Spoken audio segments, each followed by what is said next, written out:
주야로 묵상. 오늘은 에베소서 6장 10절에서부터 12절까지의 말씀입니다. 우리가 이제 이 에베소서를 이제 마무리하는 단계에 이르렀습니다. 사도 바울은 이제 끝으로 교회를 향해서 이 마지막 부분에서 아주 중요한 얘기를 해주는데요. 그것의 가장 핵심은 교회는 교회로서 살아가기 위해서는 이제 마귀와 싸워야 한다는 사실입니다. 교회는 이미 예수 그리스도로 말미암아 구원받은 자들이죠. 죄와 사망을 이기고 의와 생명을 얻은 자들인 거예요. 예수님으로 말미암아 새 생명을 얻었고 이미 구원을 받았고 장차 완성될 영원한 하나님 나라를 소망하며 살아가는 자들이죠. 그리고 더 나아가서는 우리가 그동안 살펴본 바에 의하면 교회는 예수님 안에서 한 몸이 되었죠.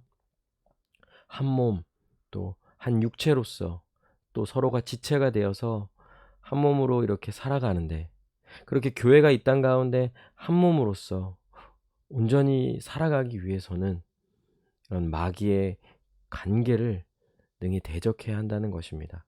왜냐하면 마귀는 교회가 교회로 살아가지 못하도록 끊임없이 회방하고 공격하고 또 넘어뜨리고 하는 이런 악한 관계가 있기 때문인 거죠.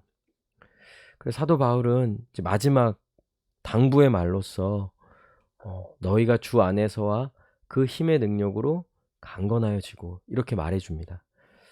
교회는 예수님 안에서 이미 그분의 힘의 능력으로 강건하여졌어요. 그런데 그냥 한 번 되었다고 끝나는 것이 아니라 더욱 그 힘의 능력으로 강건해져야 한다는 거예요. 더욱 강한 용사와 같이 자라가야 한다는 거죠. 이미 그렇게 되었으니 끝난 것이 아니라 이미 되었으니 그 주신 것을 더 길러내고 더 강력한 힘으로 더욱 강건해져야 한다는 겁니다. 왜냐하면 마귀는 끊임없이 관계를 펼쳐서 교회를 넘어뜨리게 하고 이제 교회로 살아가지 못하게 하기 때문이죠. 그래서 이런 마귀를 우리는 대적해야 해요. 그러기 위해서 하나님의 전신갑주를 입어야 하는 것이죠. 우리가 이 전신갑주는 내일부터 해서 이제 앞으로 자세하게 계속 묵상해 나아가도록 할 겁니다. 우리의 적은 12절에 분명히 말해줍니다. 우리의 씨름은 혈과 육을 상대하는 것이 아니요. 지금 눈에 보이는 혈과 육이 아니라 오히려 이 혈과 육, 보이는 사람들, 이들을 다스리고 지배하고 하는 힘 있는 자들, 권세 있는 자들이 있다는 거죠. 이들은 어둠의 세상 주관자들, 그리고 하늘에 있는 악의 영들이라는 거예요. 물론 여기에 대장은 마귀죠. 그리고 마귀를 따르는 악한 영들, 또 이 세상에서 또 강력한 힘을 가지고 권세를 가지고 이 세상 사람들을 주관하고 지배하고 또 다스리는 그런 통치자들, 권세 있는 자들이 있는 거죠. 우리는 이들과 싸워야 하는 거예요. 혈과 육이 아니에요. 우리가 눈으로 볼 수 있는 인간이라든지 그런 사람이 아니라 오히려 그들을 조종하고 그들을 지배하고 하는 이런 악한 자들, 악한 권세 있는 마귀와 그를 따르는 악한 영적 존재들이 우리의 싸움의 대상이 되는 것이죠. 교회는 이들과 싸워야 하는 거예요. 우린 좀 여기서 이제 몇 가지를 적용해 볼 수 있을 거예요. 첫 번째는 지금 현재도 영적 전쟁 중이라는 사실을 잊지 말아야 해요. 마귀의 관계가 무엇이냐면요. 교회가 마치 전쟁이 완전히 끝난 것처럼 긴장을 풀고 나태하게 만드는 거예요. 여러분, 전쟁 중에는 힘을 기르죠. 그냥 어떻게든지 모든 힘을 다 끌어모아서 집중해서 전쟁에 사용하는데, 전쟁이 끝나고 평화가 오잖아요. 그럼 사람들이 훈련할 필요도 강해질 필요도 없는 거죠. 물론 평화로움은 너무 좋은 건데 그 평화로움이 어떻게 됩니까? 결국은 나태하게 만드는 거예요.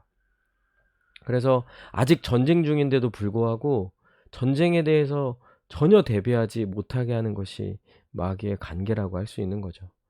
물론 영적 전쟁 중이다, 아직 전쟁 중이다라고 말할 때 이거를 오해하면 안 되는 게 마치 결과가 정해지지 않는 방식으로 이해하면 안 되는 거예요. 이미 이 전쟁의 최종적인 결과는 정해져 있어요. 왜냐하면 마귀는 예수님의 십자가 사역으로 결정적인 패배를 당했거든요. 이제 회복 불가능한 상태예요. 그리고 곧 완전한 멸망을 당하게 될 거죠. 이게 마귀의 최후의 운명인 거예요. 이 최후의 운명은 이미 정해졌어요. 전쟁은 사실은 이런 면에서는, 이 결과가 정해진 면에서는 끝난 거나 다름이 없지만, 그러나 아직은 완전히 끝나지는 않았다라는 거예요. 우리가 하나님 나라가 이미 임하였고 아직 완성되지 않았다라는 관점에서 보는 것처럼 영적 전쟁도 이미 끝난 거예요. 이미 사단은 패배하였죠. 예수님은 승리하셨어요. 그러나 아직 완전히 끝나지 않는, 그래서 전쟁 중이라고 할 수 있는데요. 사단은 이제 최후의 발악을 하며 전쟁의 결과는 바꿀 수 없다는 걸 아니까요. 그저 이 마귀가, 사단이 할 수 있는 게 뭡니까? 교회를 괴롭게 만드는 거예요. 교회를 불행하다고 느끼게 만들고, 교회가 이 땅 가운데 살아가는 동안 하나님께 영광을 돌리고 하나님 안에서, 주님 안에서 참된 기쁨과 만족을 누리며 살아가지 못하도록 마귀가 끊임없이 공격한다는 거죠. 그러게 전쟁이 완전히 끝나는 날까지 우리는 이 긴장을 풀어서는 안 되는 겁니다. 전쟁에 대비해야 하는 것이죠. 두 번째는요, 우리의 적이 누구인지를 분별하는 거예요. 이 마귀의 관계는요, 우리가 아군을 공격하게 만드는 거예요. 우리를 혼란에 빠뜨려서, 그래서 적을 공격해야 되는데 아군을 공격하게 만드는 거죠. 여러분, 이것만큼 전쟁에 있어서 진짜 비참한 일이 없죠. 지금 적을 공격해도 모자를 판인데 아군을 공격하는, 서로 싸우게 만드는 거죠. 이게 마귀의 관계인 거예요.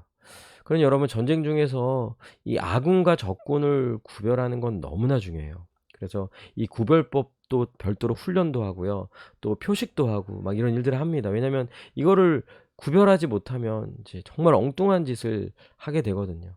오히려 적을 공격해야 되는데 아군을 공격하여서 자기 스스로에게 피해를 끼치게 되는 거죠. 그러면 어떻게 됩니까? 그 힘은 더 약화되고 전쟁에서는 이길 수가 없게 되는 거죠. 그러니 적이 누구인지를 분별하는 건 너무나 중요해요.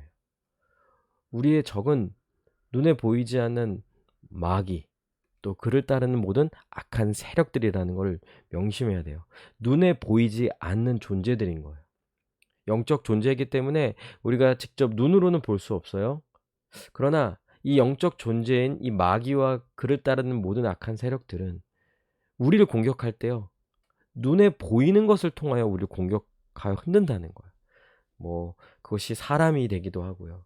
또 세상에 좋아 보일 만한 것들, 여러 가지 등등의 눈에 보이는 것들로서 우리를 넘어뜨리고 미혹하게 만들고 싸움을 부추기고 하는 일들이 있는 거죠. 그러니까 우리는 지금 우리를 공격하는 건 마치 지금 눈앞에 있는 사람처럼 보일 수 있어요. 왜냐하면 실제로 그런 공격을 받을 때는 그걸 그렇게 느끼게 되니까요. 근데 우리는 여기서 이제 분별하게 되는 거죠. 아군과 적군을 구별하는 거예요. 그 뒷이면에 마귀가 있음을 이제 구별해낼 줄 알아야 되는 거죠. 그리고 그 마귀를 향하여 공격을 펼쳐야 하는 거예요. 그러니 우리의 적이 누구인지를 분별해야 하고 분명히 알아야 하는 것이죠. 12절, 우리의 씨름은 혈과 육을 상대하는 것이 아니요 통치자들과 권세들과 이 어둠의 세상 주관자들과 하늘에 있는 악의 영들을 상대함이라. 예, 우리의 이 싸움은 혈과 육이 아닙니다. 눈에 보이는 대상이 아닙니다. 보이지 않는 통치자들, 권세 가진 자들, 어둠의 세상, 이 악한 세상을 지금 주관하는 주관자들이 있는 거예요. 이는 눈에 보이지 않아요. 영적 존재이기 때문에, 마귀와 그를 따르는 악의 영들이기 때문에 우리가 눈으로 볼 수는 없어요. 그러나 우리의 적은 우리의 싸울 대상은 이들이라고 할 수 있는 거예요. 그러니 여러분, 이제 우리가 적을 구별해냈어요. 그럼 공격해야겠죠. 근데 여러분, 공격하려면요, 힘이 필요해요. 근데 마귀의 관계는요, 우리 스스로의 힘으로 싸우게 만들어 놓은 거예요. 여러분, 우린 사실 힘이 없어요. 그러니까 우리가 우리 힘으로 싸우려고 하는 순간 돌아오는 결과는 참담한 패배인 거예요. 그리고 결국 포기하게 만들어요. 아, 이 싸움은 이길 수가 없어. 세상은 악하기 때문에, 마귀는 너무 강력하기 때문에 나는 이거를 싸워 이길 수 없을 거야. 이렇게 하며 포기하게 만드는 일들이 일어나는 거죠. 아무리 적을 구별하고 또 적이 어디에 있는지 그 위치를 파악했다 할지라도 그들을 공격할 만한 강력한 힘의 능력이 없다면 어떻게 공격할 수 있을까요? 저들을 완전히 부셔버릴 강력한 힘과 힘의 능력이 필요합니다. 그래야 그들에게 큰 피해를 줄 수 있는 거예요. 근데 우리의 인간적인 힘의 능력으로는요, 마귀를 공격할 수 없죠. 정말 우리 편에서 보면 마귀는 정말 강력한 존재인 거예요. 얼마나 그 지혜가 지혜로운지요. 얼마나 그 힘이 강한지. 그냥 온 세상을 주관하잖아요. 세상 사람들을 흔들고 미혹하고 괴롭히고 굴복할 수 있는 강력한 권세와 힘을 가졌어요. 지혜를 가졌어요. 정말 그 아이디어 면에서는 참신한 아이디어가 너무 많아요. 다양한 방식으로, 아주 교묘한 방식으로 계속 이 사람들을 흔들고 넘어뜨리고 하는 이런 마귀. 이들은 이런 강력한 힘을 가지고 있기 때문에 우리가 가진 힘의 능력으로는요, 결코 이들에게 해를 끼칠 수가 없어요. 공격할 수 없는 거죠. 이들을 공격하려면요, 마귀보다도 더 강한 힘의 능력이 필요해요. 그런데 이것이 어디에 있습니까? 예수님 안에 있죠. 예수님은 마귀를 완전히 박살내신 분이세요. 이분은 강한 힘의 능력을 가지신 분인 거예요. 마귀는 결코 예수님을 이길 수가 없죠. 예수님은 단번에 마귀를 제압하고 쳐 부술 수 있는 그런 강한 힘의 능력을 가진 분이십니다. 그러니 우리가 그분 안에서 그분의 힘의 능력으로 강건해져야 하는 거예요. 우리의 힘이 아니라 그분을 힘입어서 우리가 싸워야 하는 것이죠. 함께 기도합시다. 아직 전쟁 중에 있기 때문에 나태하지 말고 늘 깨어 전쟁에서 싸울 준비를 하게 해달라고.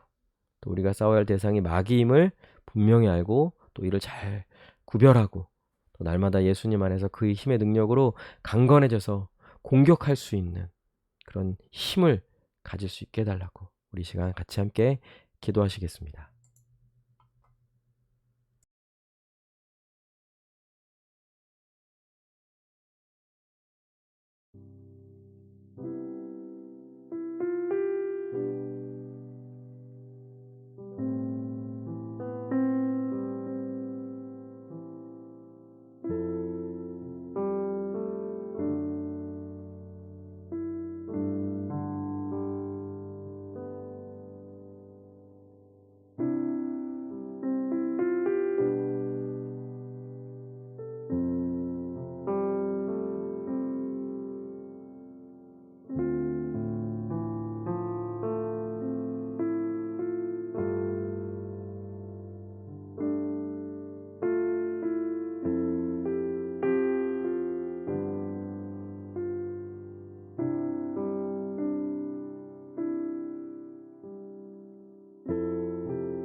기도합니다. 하나님, 지금 이 전쟁 중에 우린 이미 승리하였음을 믿고 또 주님과 함께함으로 날마다 승리하며 나아가는 우리 모두가 되게 하여 주시옵소서. 감사드리며 살아계신 우리 주 예수 그리스도의 이름으로 기도합니다.